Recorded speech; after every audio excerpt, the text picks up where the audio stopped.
Georgia is just days away from a major decision that would dramatically limit access to abortion. The state's 11th Circuit Appeals Court will make a ruling by the end of this week on whether the heartbeat bill will go into a law, essentially making abortions illegal beyond the 6th week.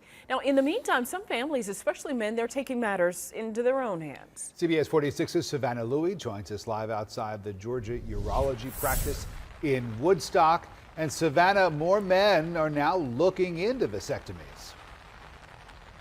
Yeah, the day after Roe v. Wade was overturned, Georgia Urology here says it received triple the amount of calls it usually receives for men interested in getting a vasectomy. And these increased calls continue as we wait on a decision about Georgia's heartbeat bill.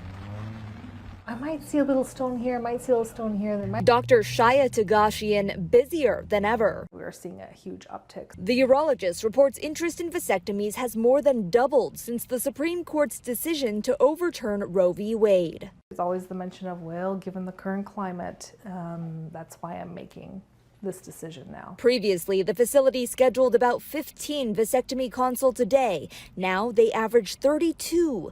Interest peaked the day following the Supreme Court's decision at more than 50 calls inquiring about the procedure. Both the men and their significant others that call, I would say it's about 50-50% as far as who's making the consultation appointment. Local interest aligns with the national surge. Roughly 500,000 vasectomies are performed in the U.S. each year. The increased interest over the past several weeks comes from a different demographic. 30s, whereas on average, I think I usually see like 35, 40 to 45-year-old range. Oh, well, I've given the procedure a lot of consideration. Brad Slayton, a vasectomy patient here, calls the operation a safeguard for his family. It's been a complete shakeup, Yeah, going from, my 2 kids, her 2 kids, and then, a kid on top of that, that's 5 kids. That's a lot to handle. He and his wife, who was previously on birth control, agreed the operation was their safest, easiest option. It's easier than a dental appointment. 1-minute procedure,